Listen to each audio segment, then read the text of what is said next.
যে করবো কাঁকরোল আলু সিদ্ধ করে সেটাকে ভাজবো। কালো জিরা ফোড়ন দিয়ে পেঁয়াজ রসুন।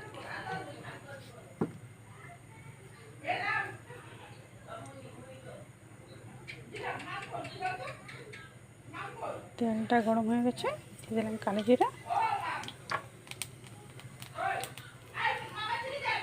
এখান থেকে পেঁয়াজ কুচি, রসুন কুচি, কাঁচামরিচ, হলুদ গুঁড়ো আর একটু শুকনো লঙ্কা গুঁড়ো দিয়েছি। সেটা অপশনাল, আপনারা দিতেও পারেন, নাও দিতে পারেন। যদি ঝাল খেতে হয় তবে দেবেন।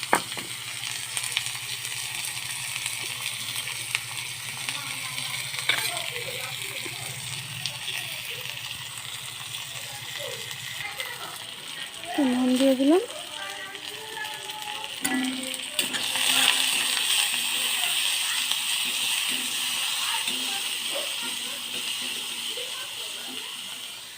আর এখানে আলু সিদ্ধ করে রেখেছিলাম, সিদ্ধ করে সেটাকে এভাবে মেখে নিয়েছি। আর এটা কাঁকরোল, কেউ ভাত কায়লা বলে। এটাকে সুন্দর করে এভাবে নিলাম।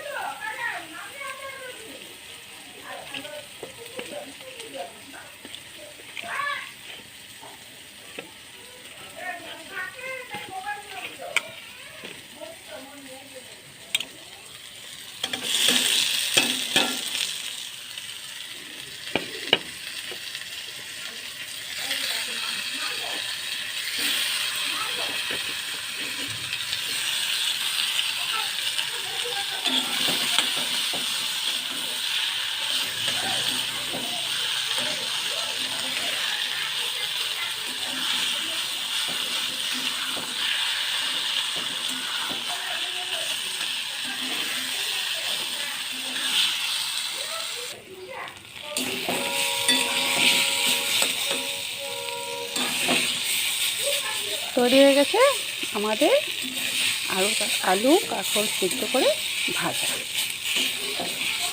ঝাল ঝাল স্পাইসি।